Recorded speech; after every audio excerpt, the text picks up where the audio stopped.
2026 పశ్చిమ బెంగాల్ అసెంబ్లీ ఎన్నికల్లో బీజేపీ చరిత్రాత్మకంగా విజయాన్ని నమోదు చేసింది.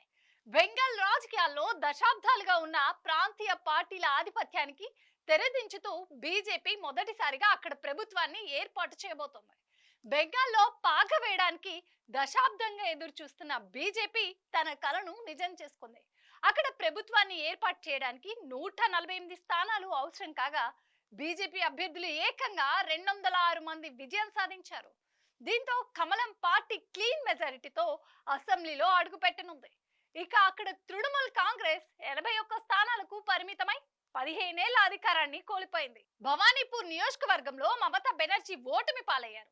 ఆమెపై బీజేపీ నేత సువేందు అధికారి 15 ఓట్ల తేడాతో విజయం సాధించారు. అటు సువేందు అధికారి నందిగ్రామ్ లో కూడా సత్తా చాటారు.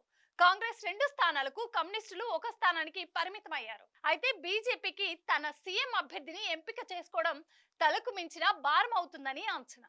అయితే సీఎం ఎవరిని నియమిస్తారనే దానిపై అధికారిక ప్రకటన రాకపోయినప్పటికీ బెంగాలీ మూలాలున్న వ్యక్తికే ఆ అవకాశం ఉంటుందని పార్టీ అగ్రనాయకత్వం ఇప్పటికే సూచనలు ఇచ్చింది.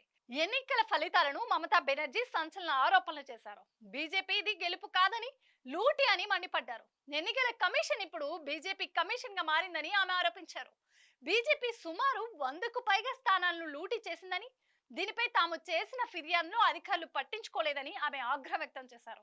ఇది అనైతిక విజయమని, సెంట్రల్ ఫోర్స్ కేంద్ర మంత్రులు అడ్డాతో చేసిన అక్రమాన్ని మమతా ధ్వజమెత్తారు.